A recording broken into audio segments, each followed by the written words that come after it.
बचन बाबूजी महाराज भाग चौथा, वचन नंबर 15।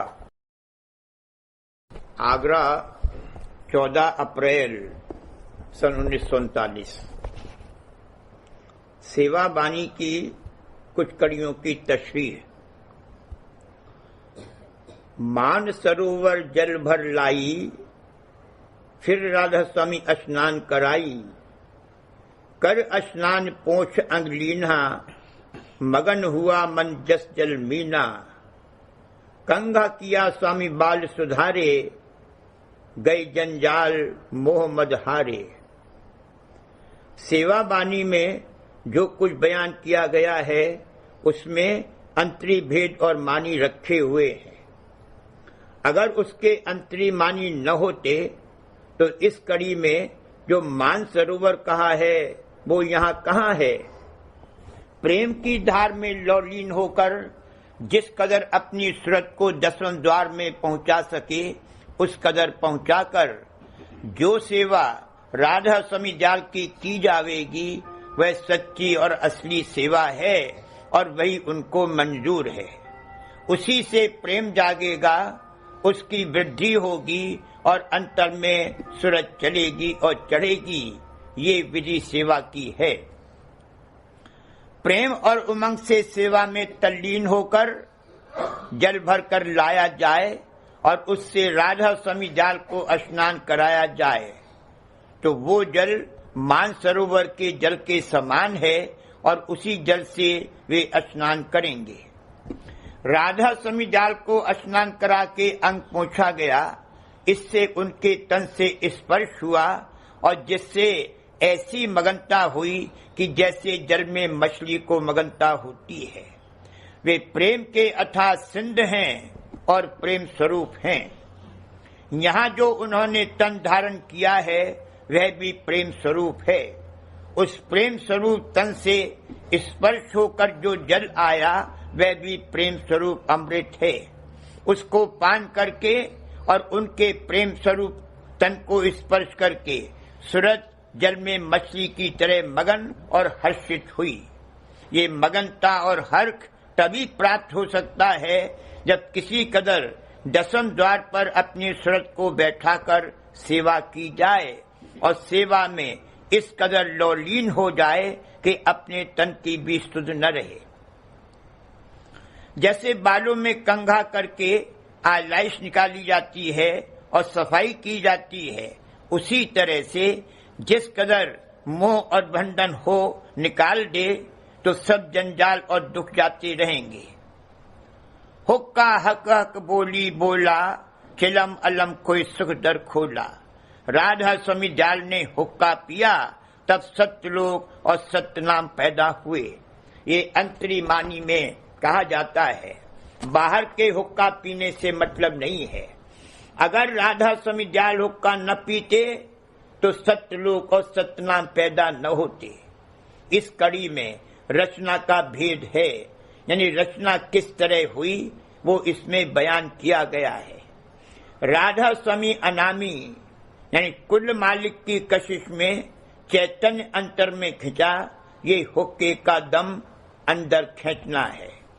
फिर जो फूंक उन्होंने बाहर निकाली वह गोया धार निकली जिसने ठेका लेकर सत्यलोक की रचना की और वहां सत्य सत्य और हक हक की बोली पैदा हुई।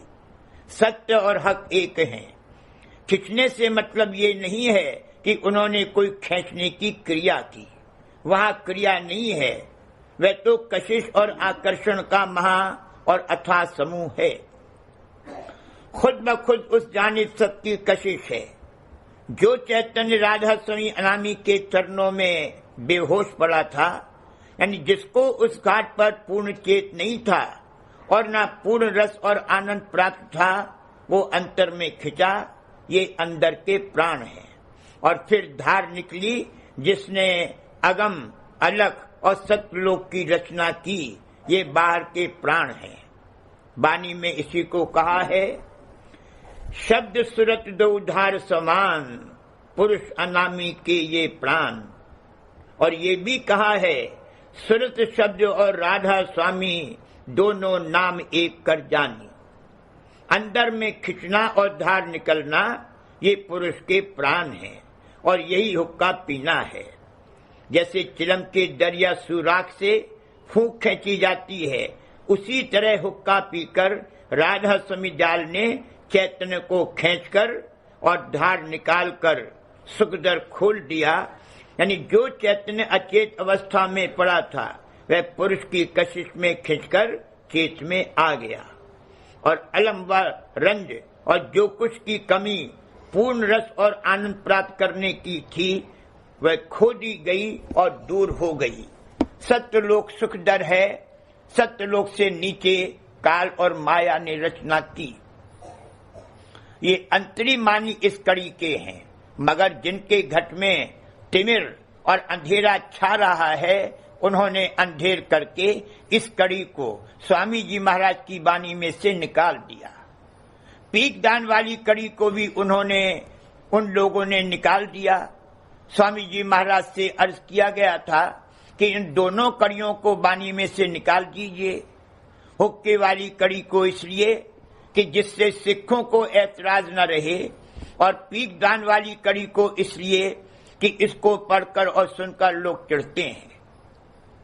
स्वामी जी महाराज ने फरमाया कि ये कड़ियां नहीं निकाली जाएंगी, इन कड़ियों को जानबूझकर रखा गया है जिससे वे लोग जिनको पुरानी टेक और पक्ष है और सच्चे परमात्मा के ख्वाहिशमंद नहीं हैं, इनको सुनकर और पढ़कर चिढ़ें और दूर रहें और अपना नाकिस साया सच्चे परमार्थियों की संगत पर न डालें।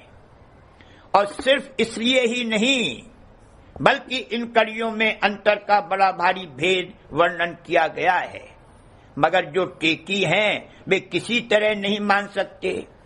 इनको स्वामी जी महाराज में न कभी भाव था और न कभी आया।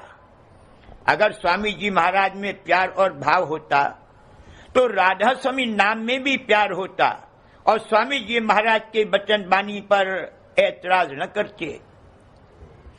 उनको असल में सत्यनाम में भी भाव और प्यार नहीं है, महज टेक और पक्ष है। जिसको राधा स्वामी नाम में प्यार है उसको सत्यनाम से कोई विरोध नहीं है। सत्यनाम भी तो राधा स्वामी का ही रूप है। वाणी में फरमाया भी है कि अगम अलख और सत्यलोक इन तीनों में पूर्ण रूप है। इन तीनों में मेरा रूप, यहां से उतरी कला अनूप। अगर स्वामी जी महाराज ने सत्य नाम का भी उपदेश दिया था तो उसमें ये मसलहत थी कि उस समय में लोग बतौर टेक के सत्य नाम को पकड़े हुए थे और ग्रंथ की पूजा और कड़ा प्रसाद वगैरह करते थे और सिर्फ उसी को परमार्थ समझते थे, जो कि हकीकत में परमार्थ नहीं है। अपने लिए 84 का रास्ता खोल रहे थे और किसी तरह राधा स्वामी नाम कबूल करने को तैयार नहीं थे। तो उनको दया करके सत्यनाम तक का ही भेद और उपदेश दिया गया कि समर्थ पुरुष से ये भेद और युक्ति अभ्यास की लेकर अगर अंतर्मुख कार्रवाई करेंगे तो कुछ अंतर में चाल चलती रहेगी, वरना सारी उम्र वही काम करते रहेंगे और उससे कुछ भी फायदा हासिल न होगा। मगर बगैर राधा स्वामी नाम में प्यार और भाव आए हुए सत्यलोक में भी कोई धस नहीं सकता है। स्वामी जी महाराज ने फरमा दिया है, मैं तो चकोर चंद राधा स्वामी, नहीं भावे सतनाम अनामी। राधा स्वामी जाल के अवतार स्वरूप स्वामी जी महाराज के पधारने से पेशतर जो संत आए उनमें से बाज ने अपनी वाणी में राधा स्वामी नाम का इशारा किया और कबीर साहब ने तो एक शब्द में बिल्कुल साफ साफ ही कह दिया है। उन संतों ने आमतौर पर सत्य नाम ही का भेद और उपदेश दिया, इस वास्ते कि जब राधा स्वामी जाल पधारेंगे तब वे स्वयं राधा स्वामी नाम प्रकट करेंगे। जो लोग सत्य नाम की टेक बांधे हुए हैं और राधा स्वामी नाम धाम और मत में विश्वास नहीं लाते, उनका भाग्य इस वक्त बहुत ही कम और ऊंचा है।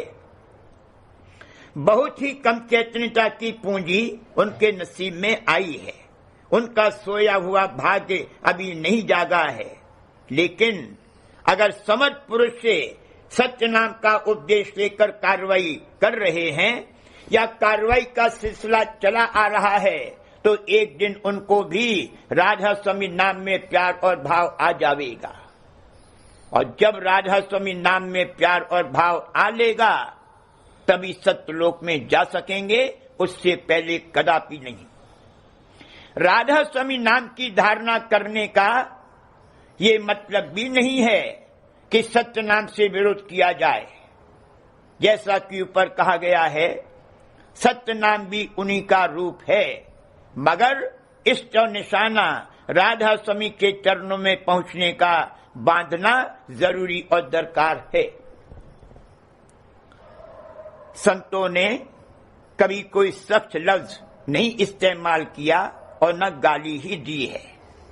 सार वचन में एक जगह बेईमान का लफ्ज आया है, उसके ये मानी है कि क्योंकि तुझे सच्चे मालिक पर ईमान और विश्वास व भरोसा नहीं है या उसमें कमी है, इसलिए तू बेईमान है। और ये भी भाई संबोधन करके कहा है, एक बात जानी हम भाई, है तू बड़का बेईमान। जब तक पुरानी टेक और पक्ष न टूटे और न दूर हो, तब तक दूसरी नई चीज नहीं धारण की जा सकती। अगर राधा स्वामी का इष्ट धारण करेगा तो और इष्टों में से भाव निकालना पड़ेगा, और जब तक सब में से टेक और पक्ष न निकाल ली जाएगी तब तक राधा स्वामी का इष्ट दुरुस्त और ठीक नहीं हो सकता। इष्ट दो नहीं हो सकते हैं, इष्ट एक ही होता है।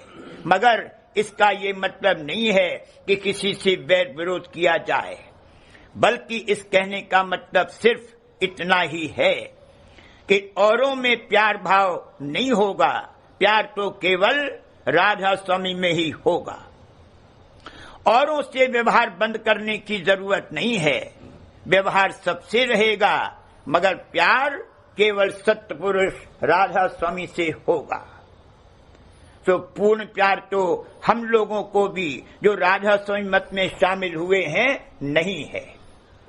जिस दिन इसको राधा स्वामी में पूर्ण प्यार आ जाएगा, उस दिन तो राधा स्वामी का स्वरूप हो जाएगा।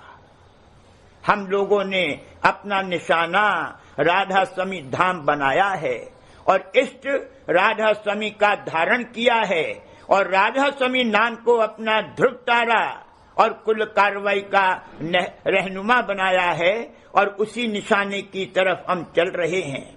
और राधा स्वामी के चरणों में हमारा प्यार बढ़ रहा है और बढ़ते बढ़ते एक दिन पूर्ण अवस्था को पहुंच जाएगा। जिसको किसी चीज या रीत या कार्रवाई में कोई टेक और बंधन नहीं है, उसके लिए उसका होना या न होना और करना या न करना दोनों बराबर हैं। मगर जिसको किसी किस्म की भी टेक और बंधन है, उसको तोड़ा जाएगा और उसे तोड़ देना ही चाहिए, वरना मृत्यु के समय वे टेक और बंधन तकलीफ देगा और अपनी ओर नीचे खींच लावेगा। मुंह के कहने से काम नहीं चलेगा कि हमको कोई टेक और बंधन नहीं है। जब टेक वाली चीज को छोड़ा या छुड़ाया जावे, या जिस पुरानी कार्रवाई को करके आए हैं वे न की जावे, या उसके खिलाफ काम किया जाए, उस वक्त पता पड़ेगा कि आया उसमें टेक और बंधन बाकी है या नहीं। अगर उस वक्त जान से निकलती है या ये भय और ख्याल आता है कि हमारा नुकसान हो जाएगा, तो जान लो कि अभी टेक और पक्ष मौजूद है।